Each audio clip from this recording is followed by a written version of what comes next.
Assalamualaikum warahmatullahi wabarakatuh. Nama saya Jeffrey Gustian, asal saya dari Kabupaten Rokanili Riau. Saya mahasiswa Ilmu Hukum Winsuska Riau dengan NIM 19207114494. Di sini saya akan mempresentasikan hasil makalah saya yang berjudul Negara Hukum dan Demokrasi yang dibimbing oleh Bapak Nur Hidayat SH MH. Baiklah, langsung saja saya mempresentasikan hasil makalah saya. Rumusan masalah berdasarkan yang telah dikemukakan di atas, maka yang menjadi rumusan masalah pada makalah ini adalah yang pertama, bagaimana sistem hukum di Indonesia, dan yang kedua, bagaimana politik hukum di Indonesia, dan yang ketiga adalah bagaimana hubungan sistem hukum dan politik hukum di Indonesia. Tujuannya adalah berdasarkan rumusan masalah di atas, maka tujuan dari makalah ini adalah mengetahui bagaimana sistem hukum di Indonesia, mengetahui bagaimana politik hukum di Indonesia, mengetahui bagaimana hubungan sistem hukum dan politik hukum yang ada di Indonesia. Sistem hukum di Indonesia. Sistem hukum di Indonesia menganut sistem hukum Eropa kontinental atau civil law. Hal ini dapat dilihat dari sejarah dan politik hukum, sumber hukum maupun sistem penegakan hukumnya. Di mana sistem tersebut banyak berkembang di negara-negara Eropa seperti Belanda, Perancis, Italia, Jerman, kemudian di Amerika Latin dan Asia.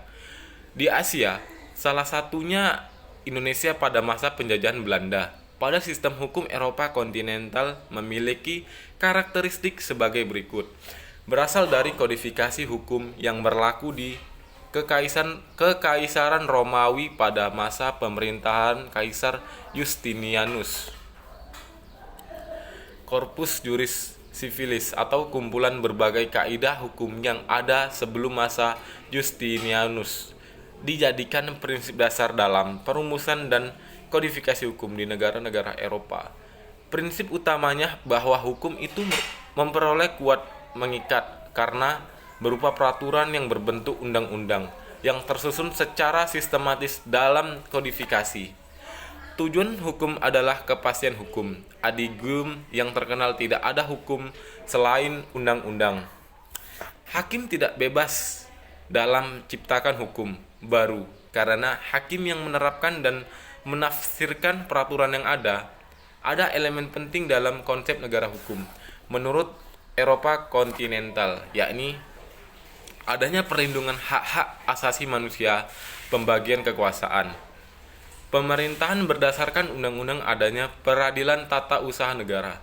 Sistem politik di Indonesia. Pengertian sistem politik.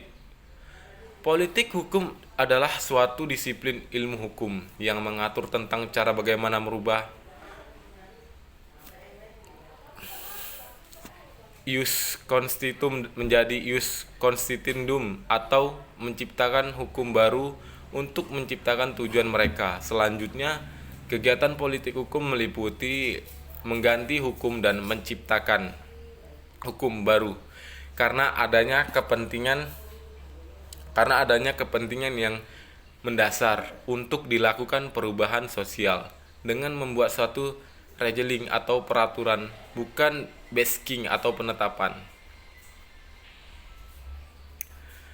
Kesimpulannya adalah sistem hukum di Indonesia menganut sistem hukum Eropa kontinental atau civil law. Hal ini dapat dilihat dari sejarah dan politik hukum, sumber hukum maupun sistem penegakan hukumnya. Dalam sistem hukum Indonesia terdapat subsistem hukum perdata, hukum pidana, maupun hukum tata negara. Negara hukum menurut Eropa kontinental dipelopori oleh Immanuel Kant dengan paham laissez-faire L, artinya biarlah setiap anggota masyarakat menyelenggarakan sendiri kemakmurannya. Jangan negara yang ikut campur. Secara teoritis, hubungan hukum dan dengan politik atau kekuasaan harusnya bersifat fungsional. Artinya, hubungan ini dilihat dari fungsi-fungsi tertentu yang dijalankan diantaranya keduanya. Terdapat fungsi timbal balik antara hukum dan kekuasaan. yaitu kekuasaan memiliki fungsi terhadap hukum, sebaliknya hukum juga memiliki fungsi terhadap kekuasaan. Baiklah, itu saja yang dapat saya sampaikan. Apabila ada kesalahan dalam pengucapan, saya mohon maaf. Saya akhiri dengan wabillahi taufiq wal hidayah. Wassalamualaikum warahmatullahi wabarakatuh. Hidup mahasiswa.